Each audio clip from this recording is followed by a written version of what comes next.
Est-ce qu'on serait pas sur le meilleur Resident Evil depuis le 4? Pas spoiler, absolument pas. Du coup, je vais commencer par les points forts, comme d'habitude. Et visuellement, graphiquement, les reflets, la lumière, même dans le noir, c'était beau. L'ambiance sonore et tout ce qui participe à l'ambiance en général, c'était flippant et c'était beau. C'était magnifique. En vrai, dès les premières minutes du jeu, j'étais en mode waouh. Donc vraiment ça, gros point fort. Autre gros point fort, la dualité de gameplay et de perspective entre Grace et Léon. D'ailleurs, Léon, beaucoup trop de charisme. Vraiment, l'un à la première personne, l'autre à la troisième. Ça crée un bel écart en fait. J'ai trouvé ça trop bien foutu, j'ai trop kiffé. Ça change l'ambiance entre les protagonistes et vraiment j'ai kiffé le gameplay. Puis le level design aussi, faut pas l'oublier.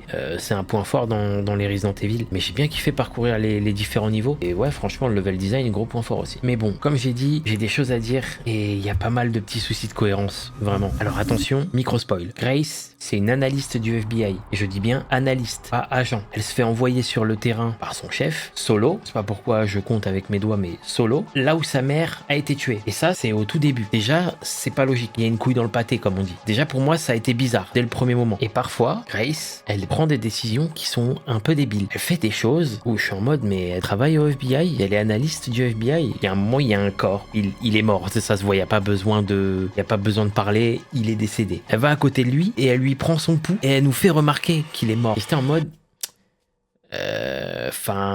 nous prenez pas pour des débiles. Elle est pas elle est pas censée être débile. Mais bref, mis à part ça, et globalement, le scénario laisse à désirer. Bon, après, c'est pas vraiment ce qu'on demande à un Resident Evil, mais quand même, le bouclier scénaristique, il est très très puissant. Il est fait en scénarium carrément. Vraiment, j'ai vu des trucs, j'étais en mode, bah non, ça peut pas marcher, ça.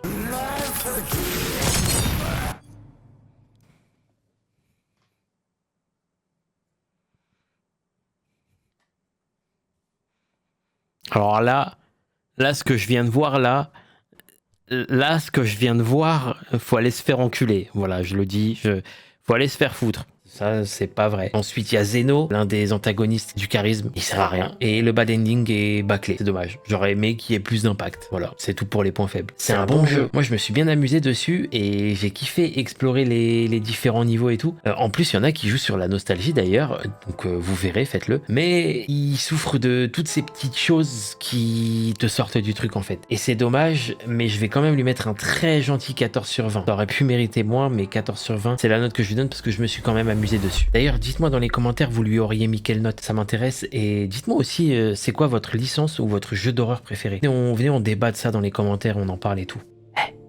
Venez checker le stream. On va sûrement le faire en mode démentiel. Et puis on est sur Crimson Desert aussi en ce moment. Viens checker, c'est cool. Abonnez-vous.